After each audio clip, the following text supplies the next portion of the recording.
In this video, I'm going to teach you how to set a resource anchor.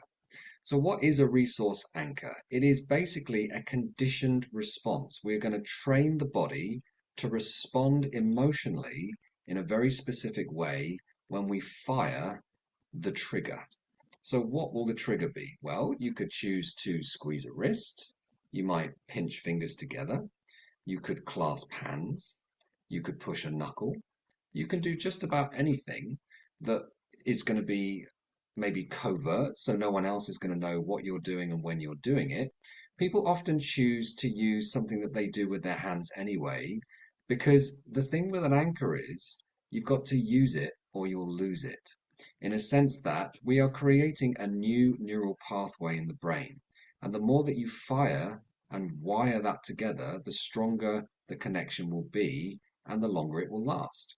So my suggestion is using something that you know you can do anywhere comfortably that no one else is going to know so that you can trigger feelings of confidence or whatever it is you'd like to be able to feel when you squeeze that anchor. So in my case, I tend to squeeze fingers together. So let's talk about how we're going to do that. I'm just going to show you a very brief diagram to help you understand this. So this is basically like a bell curve, okay? So what we're going to be doing is we need to get the body to start to release those kinds of chemicals that make you feel good.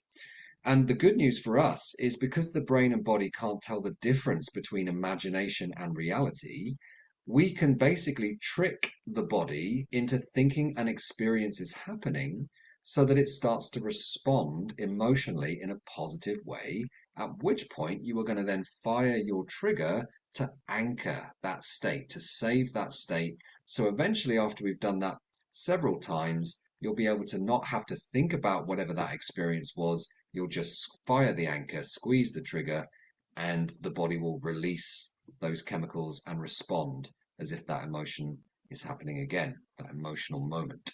So you can use memories, you can use activities that you do regularly enough to know what that's like when that's happening, or you may even imagine something that hasn't happened yet that you know you would very much enjoy, and the body will think it's happening now. And so we want to use all of our senses and really imagine that in whatever way can make it as realistic as possible for the body to start to react.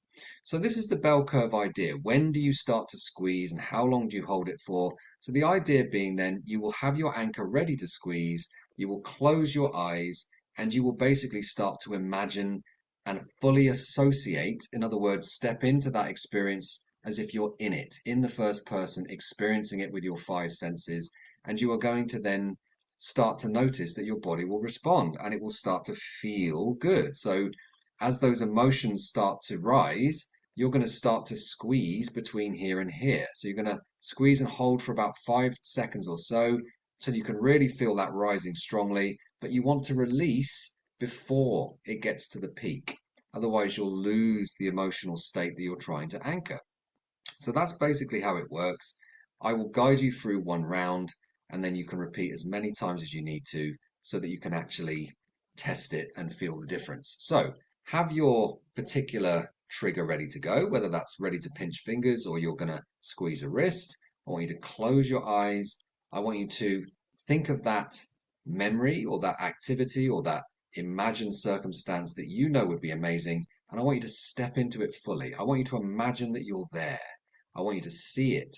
I want you to hear it. I want you to smell any smells and tastes, but mainly really just remember how it felt, what you were thinking.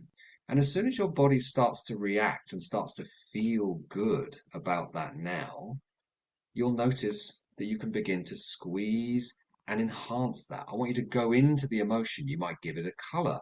You might imagine the colors getting brighter as you breathe that through your system and just see how good you can make that feel for a good few moments. You might turn up the colors and the brightness of the images and the sounds getting louder, doubling it, trebling it, really just feeling that and enjoying it as much as you can as you squeeze for about 5 seconds or so. And then you're just going to release, open the eyes, and you're going to come back to the present moment. Now, you can repeat that as many times as is necessary. just trying to enhance and expand and amplify that emotional state as much as you can as you're squeezing and holding on there. And then eventually, what will happen is you won't need to do any imagining or thinking. You will simply squeeze the wrist or pinch the fingers, whatever it is that you've decided, and you'll start to feel that response happening all by itself. And then you can stack other memories and experiences on top of each other. In other words, repeat the process thinking of a different memory or a different experience that would be equally as positive.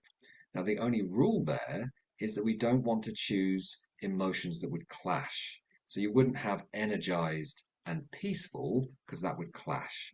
So, what you want to do instead is think of what experiences and emotions would complement each other. So, for example, it might be confidence, safety, happiness, joy, those kinds of things would go well together. If you want to set a separate anchor, so in other words, use a different trigger, maybe the other wrist or wherever it might be, then you can think of being really energized and pumped and excited to get on stage or whatever it might be. And you can set as many of these as you like. So have fun with those, and we'll see you again soon. Take care.